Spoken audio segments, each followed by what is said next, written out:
હોસ્પિટલથી આવીને નેક્સ્ટ ડેની મોર્નિંગ છે અને મારા હસબન્ડે મારા માટે નાળિયેર પાણી રેડી કરી દીધું છે. હું ના પાડું છું તો કે નહીં, અત્યારમાં એક પી જવાનું છે.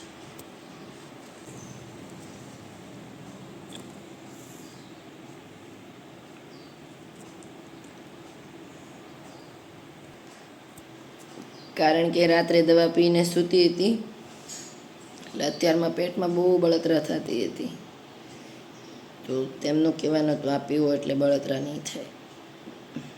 અને હવે મારે રેડી થઈ અને સ્કૂલે પણ પહોંચવાનું હતું. મારી તબિયત મને સારી લાગતી હતી એટલા માટે શાળાએ જવા હું તૈયાર થવા માંડી હતી. ત્યાં તો વરસાદના માંડવા નખાઈ ગયા હતા અને એકદમ મેઘલી રાતે જાણે વરસાદ વરસતો હોય ને એવું વાતાવરણ બની ગયું હતું. આ દિવસ હતો પણ એવું લાગતું હતું કે હજી આ સાંજ થઈ ગઈ છે અને વરસાદનું મસ્ત વાતાવરણ બની ગયું હતું. થોડો વરસાદ આવીને જતો પણ રહ્યો હતો.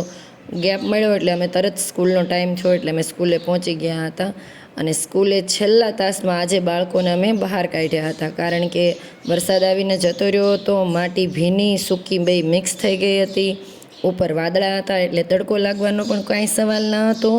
અને માટીમાં રમવાનું આનાથી મોટો કોઈ મોકો મળી ના શકે કારણ કે નોર્મલી વાતાવરણમાં તડકો હોય, બાળકોની આંખો ઝીણી ઝીણી થઈ જાય, આંખો ખુલે નહીં, તડકામાં કેમ રમાડવા.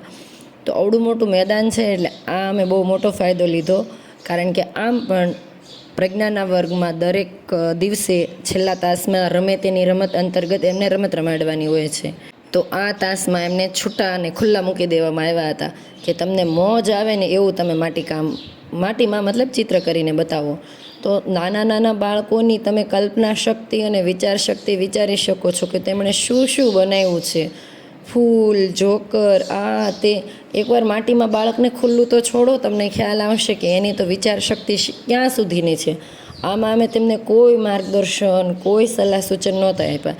માત્ર તેમને છૂટા ખુલ્લા મૂકવામાં આવ્યા હતા કે તમને મોજ આવે ને એ બનાવો. કોઈ કે રોકેટ, ટેડી બિયર, ઘર, ખબર નહીં દુનિયાભરની વસ્તુઓ બનાવતા હતા.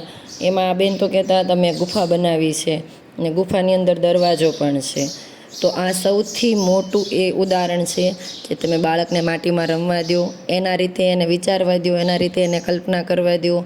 એ ખૂબ જ કલ્પનાશીલ અને વિચારશીલ છે. એના મગજમાં કેટલાય વિચારોના ઘોડા દોડતા છે. એ બધું તે આ ધરતીમાની પાટી ઉપર ચિતરે છે. એની માટે આવડી મોટી પાટી હતી કે આજે તમારે જે મન ફાવે ને એમ કરો. દરેક બાળકોએ પોતાની કલ્પના શક્તિ અનુસાર મસ્ત નાના નાના મોટા અલગ અલગ ચિત્રો બનાવ્યા હતા. અને હું દરેકની પાસે જઈ અને એનો ઉત્સાહ વધારતી હતી ને કહેતી હતી વાહ બહુ બનાવ્યું, સરસ, હજી સરસ બનશે, આગળ બનાવો. ને બાળકો ખેંચીને લઈ જતા હતા, બેન મારું ચિત્ર જોવા આવો. હજી એકનું ચિત્ર જોતું હોય કે આ બીજા બે પાછળ ખેંચતા હોય, બેન મારું ક્યારે જોવા આવશો. એટલે દરેક બાળકો પાસે ગઈ અને દરેક બાળકો પાસે મેં એમનું ચિત્ર જોયું હતું. અને આ તમારે આ બાળકમાં મોટર સ્કિલનો પણ વિકાસ સારો એવો કરે છે કારણ કે પોતાની આંગળી વડે, પોતાના સ્નાયુ વડે તેઓ આ કાર્ય કરે છે. એટલે એની મોટર સ્કિલનો વિકાસ થાય છે, તેની કલ્પના શક્તિ વિકસે છે. વળી બાળકો કાંઈ ઓછા થોડાક છે. મેદાનમાં પડેલી જેટલી સળી હાંઠીકડા ગોતી અને એની અંદર નાના નાના બંગલા પણ બનાવી નાખ્યા હતા કે અમને મોજ પડે એમ અમે કરીશું. મેં કીધું કે રમો, બનાવો, પણ તમને મોજ પડે એમ કરો, પરંતુ ઝઘડા ના કરતા. હવે ધરતીમાંની અવળી મોટી પાર્ટી પણ તેમને નાની પડતી હતી એટલે મેં એને છૂટા છૂટા દૂર દૂર બેસાડ્યા કે એકબીજા સાથે ઝઘડા પણ ના થાય અને તમે લોકોને તમારી માટે પૂરતી મોકળાશ જગ્યા પણ મળી રહે.